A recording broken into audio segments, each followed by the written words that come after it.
बच्चों आज यानी कि मैं आपको इन केमिस्ट्री क्रिस्टल यानी फील्ड थ्योरी को एक्सप्लेन कर रहा हूँ। ये यानी it is a part of coordination component chapter का पार्ट है। अब आपसे कहना चाह रहे कि इस पूरे कॉन्टेस्ट में जैसे यानी कि स्टूडेंट को दैट इज CFT को समझने के लिए ज़रूरी है कि उसको यानी कि जो d ऑर्बिटल्स हैं उनके शेप के बारे में पता होना चाहिए। आपको पहले से पता है कि d जो ऑर्बिटल्स होते हैं उन्हें dxy dz dzx और यानी कि dx² - y² और dz² यानी कि d ऑर्बिटल्स यानी कि 5 ऑर्बिटल्स होते हैं।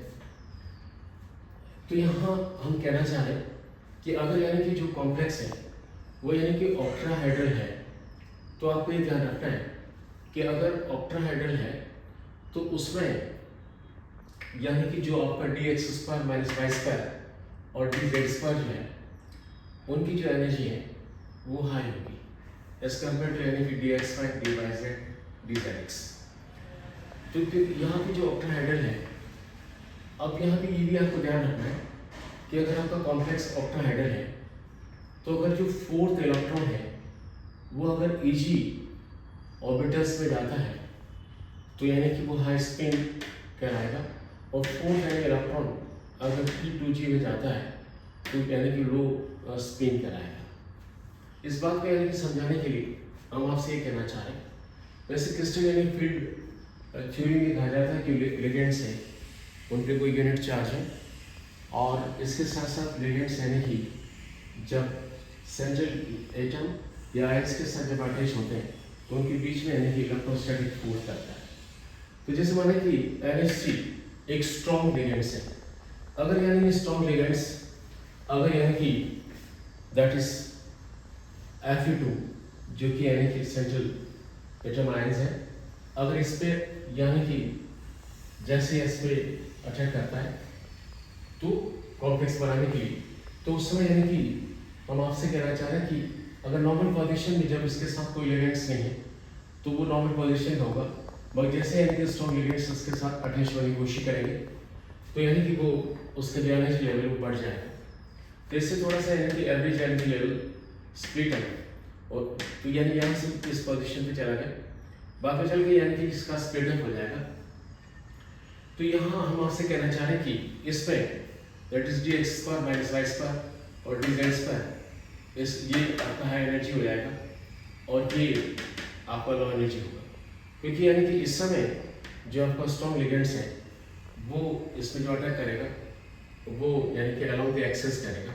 तो अलोंग द एक्सिस अटैक करता है तो उसमें यानी अटैच होगा, तो उसमें क्या होगा कि ये दोनों अलोंग द एक्सिस वाले हैं ऑर्बिटल्स हैं, तो इनकी एनर्जी हाई हो जाएगी, और ये इन बिटवीन द एक्सिस वाले जो ऑर्बिटल्स हैं उनकी एनर्जी लो हो जाएगी। तो यानी कि जो नॉर्मल लाइंस है उससे ऊपर की तरफ 0.6 डेल्टा आपकी टोटल एनर्जी है, और इससे नॉर्मल लाइन से नीचे की तरफ है तो ये माइनस यानी कि 4.4 डेल्टा है। इन दोनों की जो बीच की जो डिस्टेंस है वो यानी कि क्रिस्टल फील्ड स्प्लिटिंग एनर्जी कहलाएगी, और ये स्ट्रॉन्ग फील्ड के लिए होगा, उस समय यानी कि इन दोनों ग्रुप्स के बीच में डिस्टेंस ज़्यादा होगा। हम आपसे कहना चाह रहा हूँ कि जैसे अगर मैं आपसे ये कहूँ कि यहाँ पर जैसे Fe+2 ले लिया, तो Fe+2 में यानी कि आपके पास यहाँ पे एक इलेक्ट्रॉन है, यहाँ पे एक इलेक्ट्रॉन है, यहाँ पे एक इलेक्ट्रॉन है, यहाँ पे इलेक्ट्रॉन है, यानी पहले से हमें ऑक्यूपाई कर दिया, और यानी कि जो 6th इलेक्ट्रॉन है वो फिर यानी कि पहले एक फिल करना होगा और फिर 6th इलेक्ट्रॉन यहाँ पे चला जाएगा। अब इसके आगे हम बढ़ने की कोशिश करें तो यहाँ पे यानी कि इन दोनों के बीच में डिफरेंस ज़्यादा है, तो in case of strong field के अंदर, तो मैं आपसे कहना चाह रहा हूँ कि जैसा यहाँ पे ये 6 इलेक्ट्रॉन्स हैं, जब भी यानी आप 6 इलेक्ट्रॉन्स को ऑक्यूपाई करेंगे तो पहला यानी कि जैसे आपने यहाँ पे इलेक्ट्रॉन किया, फिर यहाँ पे इलेक्ट्रॉन ऑक्यूपाई किया, फिर यहाँ पे किया, तो यहाँ हम आपसे कहना चाह रहे हैं कि इन दोनों के बीच में डिस्टेंस ज़्यादा होने से एक एक पहले फिल करने के बाद फिर एक आप यहाँ फिल कर दीजिए, एक यहाँ पे फिल कर दीजिए, और यानी एक यहाँ पे फिल कर दीजिए, क्योंकि इसमें लेवल डिफरेंस ज़्यादा होने की वजह से वो यानी कि 6 के 6 जो या आपके पास इलेक्ट्रॉन है वो इसी में यानी कि ऑक्यूपाई हो जाएंगे। ये आपका Eg कहलाता है, और ये आपका T 2G कराएगा। तो सारे यानी कि यही आ जाएंगे क्योंकि डिफरेंस लेवल ज़्यादा होने की वजह से। तो अगर ये कहा जाए कि इसका इलेक्ट्रॉनिक कॉन्फ़िगरेशन क्या है, तो यानी कि यहाँ पर EG के अंदर एक भी इलेक्ट्रॉन इसमें ऑक्यूपाई नहीं होगा। सारे के सारे इलेक्ट्रॉन जो है दैट इज T2G में हो जाएंगे, तो 6 इलेक्ट्रॉन इसमें चलेंगे। तो अब हम आपसे कहना चाह रहे हैं कि इसका इलेक्ट्रॉनिक कॉन्फ़िगरेशन हो गया और इसमें कोई भी अनपेयर्ड इलेक्ट्रॉन नहीं है यहाँ पे। तो ये इसका जो नेचर है इस कॉम्प्लेक्स का, वो यानी कि डायमैग्नेटिक नेचर होगा। उसके साथ साथ यानी कि जैसे पहला, दूसरा, तीसरा, जो फोर्थ यानी कि इलेक्ट्रॉन है, वो यानी कि जो फोर्थ इलेक्ट्रॉन यहाँ पे किस में एंटर कर रहा है, T2G में एंटर कर रहा है। तो ये कह सकते हैं कि ये आपका लो स्पिन होगा। तो ये कॉम्प्लेक्स आपका लो स्पिन क्यों कहलाएगा कि पहला इलेक्ट्रॉन, दूसरा, तीसरा यहाँ पर है और जो फोर्थ इलेक्ट्रॉन भी यहीं चला गया इसी T2G के अंदर, इसलिए ये लो स्पिन होगा। अगर माने कि फोर्थ इलेक्ट्रॉन यहाँ जाता है तो वो हाई स्पिन कहलाता है। तो इस तरह से हमने यानी कि यहाँ पर यानी कि ऑक्टाहेड्रल है। और हमेशा आपको ध्यान रखना है कि अगर आपका कॉम्प्लेक्स ऑक्टाहेड्रल है तो हमेशा यानी कि उसके साथ 6 यानी कि लिगेंड्स अटैच करेंगे, और अगर टेट्राहेड्रल है तो यानी कि सेंट्रल मेटल एटम के साथ 4 यानी कि लिगेंड्स अटैच होंगे। ये भी आपको ध्यान रखना है। तो इस तरह से हमने ये सब चीज़ें आपको निकाल दी। अब इनकेस यानी कि अगर आपका स्ट्रॉन्ग लिगेंड्स नहीं है और अगर वीक लिगेंड्स उस पर अटैच हो रहा है, तो जैसे Fe+2 है, यहाँ पे यानी कि 5 ऑर्बिटल्स हैं और 5 d ऑर्बिटल्स हैं। जैसे यानी कि ये इसके साथ अटैच होगा, उनके बीच में इलेक्ट्रोस्टैटिक फोर्स की वजह से यानी कि ये थोड़ा सा इसका एनर्जी लेवल बढ़ जाएगा। जैसे नॉर्मल सिचुएशन में कुछ भी नहीं होगा और जैसे कोई उसके साथ अटैच होता है तो थोड़ा सा उसका एनर्जी लेवल बढ़ जाता है। तो इस कारण से यानी कि ये आ जाएगा। अब यहाँ पे भी यानी कि आपके पास वही सिचुएशन है कि आपके पास यानी कि यहाँ पर यानी कि 6 इलेक्ट्रॉन है। तो पहले यानी कि 1 यहाँ पे ऑक्यूपाई कर रखा आपने एनहांस्ड रूल के अकॉर्डिंग, और फिर यानी कि 6 इलेक्ट्रॉन इसमें चला गया। अगर यानी कि ये वीक लिगेंड्स है तो वीक लिगेंड्स में क्या होगा कि ये स्प्लिटिंग जो होगा उसमें यानी कि दोनों के बीच का जो डिस्टेंस है वो डिस्टेंस कम होगा। ये वीक फील्ड कराएगा जबकि वहाँ पे यानी स्ट्रॉन्ग फील्ड है। बाकी स्प्लिट तो यानी कि इसमें भी यानी ये होगा, दैट इज यानी कि ये जो आपके पास लिखा है वो यानी कि आपका dx² माइनस y² ऑर्बिटल रहेगा, ये dz², ये यानी कि dxy, ये dyz और यानी कि dzx ऑर्बिटल्स होंगे।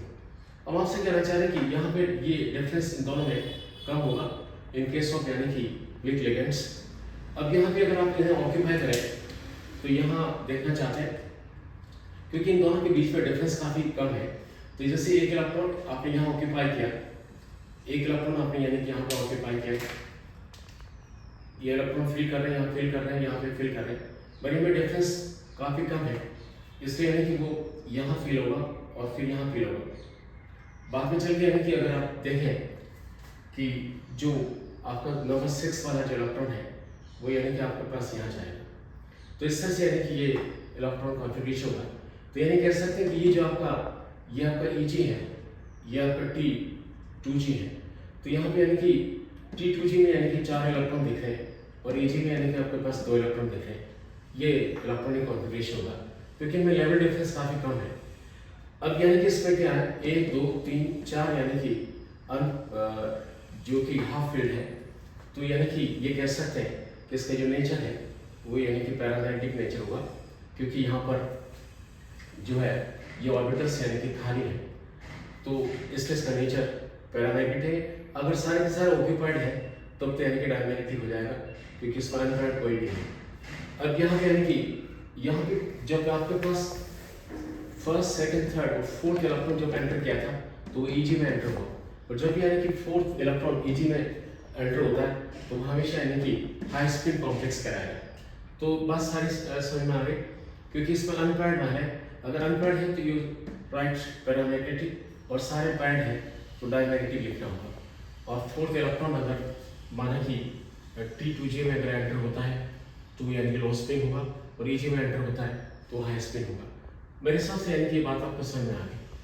आगे चलते यानी कि वो ऑक्टाहेड्रल है और वहाँ पे बताया था कि सेंट्रल मेटल के साथ या आयंस के साथ जो लिगेंड्स होंगे उनकी संख्या 6 होगी। अब यहाँ पे टेट्राहेड्रल कहना चाहूँ वो ऑक्टाहेड्रल है। टेट्राहेड्रल में यानी कि आपके पास dxy, dyz, dzx इनके एनर्जी लेवल ज़्यादा होगा और इसमें आपको ध्यान रखना है, अगर थर्ड इलेक्ट्रॉन T2G में अगर एंटर होता है तो यानी कि हाई स्पिन होगा, और थर्ड इलेक्ट्रॉन यानी Eg में एंटर होता है तो वो लो स्पिन कराएगा। जैसे मैं यहाँ पे कोबाल्ट +2 का एग्जाम्पल ले रहा हूँ, तो यहाँ पे कहना चाह रहे हैं इस पूरे सिस्टम में कि यहाँ पे आप कैसे, how you can write it, this is a big thing with you. तो मैं आपसे कहना चाह रहा हूँ कि यहाँ पर अगर NH3 एक स्ट्रॉन्ग लिगेंड्स के साथ अटैच कर रहा है, यहाँ पे एक इलेक्ट्रॉन पहले यानी ऑक्यूपाई करता है, एक इलेक्ट्रॉन एक इलेक्ट्रॉन एक इलेक्ट्रॉन एक इलेक्ट्रॉन एक इलेक्ट्रॉन, फिर बचे 2 इलेक्ट्रॉन यानी कि यहाँ पर और यहाँ पे आ जाएंगे। और जब भी यानी कि लिगेंड्स के साथ अटैच होंगे तो यानी कि फिर वो इस ये वाला थोड़ा सा हाई इसमें हो जाएगा एनर्जी लेवल। बाकी चल के यानी कि ये आपका एवरेज यानी कि एनर्जी स्प्लिट अप कहलाएगा, यहाँ से स्प्लिट हो जाएगा। तो इसमें dx / dz की एनर्जी हाई होगी, वहाँ पे यानी कि dx² - y² dz² की ज़्यादा है। ठीक है, ये आपके ये जो ऑर्बिटल्स होते हैं इन बिटवीन यानी कि एक्सिस होते हैं, जबकि ये वाले जो ऑर्बिटल्स होते हैं जो अराउंड द एक्सिस होते हैं। तो यहाँ पे कहना चाह रहे हैं कि वहाँ पे यानी कि ये आपका 0.6 है, ये 0.4 है। 0.6 को मैं यानी कि 3/5 भी लिख सकता हूँ, और 0.4 को यानी कि 2/5 भी लिखा जा सकता है। तो यहाँ पे चलेंगे यानी कि इनका हाई होगा और इनका लो होगा, और बीच में जो है इन दोनों के लेवल में डिफरेंस होगा वो ज़्यादा होगा जब यानी स्ट्रॉन्ग लिगेंड्स के साथ अटैच होगा। तो यहाँ पे यानी कि इसके पास जो इलेक्ट्रॉन की संख्या है वो टोटल यानी कि 5, उसके बाद 2 और किया तो 7 इलेक्ट्रॉन्स है। हम आपसे कहना चाह रहे हैं कि इसमें जब ऑक्यूपाई करेगा तो यहाँ से आप पढ़ना शुरू करेंगे, दोनों बीच में डिफरेंस ज़्यादा है। तो पहले यानी कि यहाँ पर एक इलेक्ट्रॉन आपने ऑक्यूपाई किया, फिर एक इलेक्ट्रॉन ऑक्यूपाई किया, फिर एक डबल चला गया, फिर एक डबल चला गया। तो यानी कि अब आपके पास यहाँ हो गया।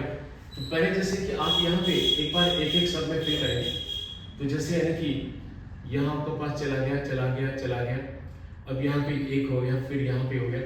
तो यहाँ पे कहना चाह रहे हैं कि टोटल यानी आपके पास कितने इलेक्ट्रॉन्स हैं, यानी ये 4 हो गए। 4 के बाद यानी कि फिर आपको टोटल यानी कि यहाँ पे 7 चाहिए, तो ये कह सकते हैं कि 3 यहाँ पे चले जाएंगे। तो यहाँ पे कहना चाह रहे हैं इसमें क्योंकि लेवल डिफरेंस काफ़ी ज़्यादा है यहाँ पे यानी 0.4 डेल्टा और यानी कि -0.6 डेल्टा हो जाएगा। अब यानी इलेक्ट्रॉनिक कॉन्फ़िगरेशन के बारे में बात करें तो यहाँ पे 4 देखें तो 4 करते हैं। 4 यानी कि किसके अंदर है, Eg के अंदर है, और यहाँ पे 1 2 3 है, तो 3 यानी कि आपके पास दैट इज T2G है। अब यहाँ पे क्योंकि ये अनपैड है इसलिए यानी कि कह सकते हैं इसका नेचर आपका पैरामेट्रिक होगा, और यानी कि ये कह सकते हैं कि जो आपका थर्ड इलेक्ट्रॉन्स जो है वो इसमें जो एंटर हो रहा है, जो थर्ड इलेक्ट्रॉन्स है वो यहाँ पर entering in the what Eg के अंदर एंटर हो रहा है। ठीक है, पहला यहाँ पे होगा, फिर यहाँ पे होगा, फिर इसमें होगा थर्ड इलेक्ट्रॉन, तो Eg में हो रहा है इसलिए यानी कि लो स्पिन कराएगा, क्योंकि थर्ड इलेक्ट्रॉन अगर Eg में जाता है तो लो स्पिन कराएगा। वापस है कि यानी कि अगर ये स्ट्रॉन्ग यानी कि लिगेंड्स है और अगर वीक लिगेंड्स इसमें करता है तो एग्जैक्टली यानी कि यहाँ पर वही है, तो टोटल यानी कि इसके पास ऑलमोस्ट यानी कि 7 इलेक्ट्रॉन्स है जो कि डी आपकी ऑर्बिटल्स है। यहाँ पे यानी कि आपका यहाँ चला गया, फिर एक यहाँ पे चला गया। जब स्प्लिटिंग होगा कि आपका dx dy dz है ऊपर, और यानी कि ये dx² और dz², तो एग्जैक्टली वही चीज़ यहाँ पे होगी कि बीच का यानी कि डिफरेंस काफ़ी कम है। तो यानी कि एक इलेक्ट्रॉन यहाँ फिल करेंगे, फिर एक इलेक्ट्रॉन यहाँ पर, फिर एक यहाँ पे होगा, फिर यहाँ पे होगा, और फिर यहाँ पे होगा। बाद में चलिए यानी कि वापस, क्योंकि टोटल यानी कि आपको 7 इलेक्ट्रॉन्स को फिल करना है। तो यहाँ कहना चाह रहे हैं इस पूरे कॉन्टेस्ट पे ये आपका जो है दैट इज T2G है, और यानी कि ये आपका Eg है। तो इस तरह से यानी कि जो फोर्थ इलेक्ट्रॉन यहाँ पे होगा और थर्ड इलेक्ट्रॉन यहाँ पे इसके अंदर हो रहा है, दैट इज T2G में आपका थर्ड इलेक्ट्रॉन इसमें जा रहा है। तो ये कह सकते हैं पहला, दूसरा, फिर तीसरा, क्योंकि इनमें लेवल डिफरेंस बहुत कम है, तो एक एक फिल हो जाएंगे। फिल होने के बाद यानी कि फिर जो आपका नेक्स्ट वाली जो इलेक्ट्रॉन होंगी वो यहाँ फिल होंगी। पर थर्ड इलेक्ट्रॉन हम देख पा रहे हैं कि वो यानी कि इसमें एंटर हो रहा है, दैट इज T2G में, और थर्ड इलेक्ट्रॉन यानी कि T2G में जो एंटर होता है तो यानी कि वो हाई स्पिन कॉम्प्लेक्स बनेगा। और यहाँ पे कहना चाह रहे हैं कि ये एक एक फिल करने के बाद फिर यानी कि आपका नंबर यहाँ पे आएगा और फिर यहाँ पे आएगा। फिर भी यहाँ पे अनपैड दिख रहे हैं, इसलिए इसका नेचर यानी कि पैरामेट्रिक नेचर कहलाएगा, और स्पिन इसका यानी कि हाई स्पिन होगा।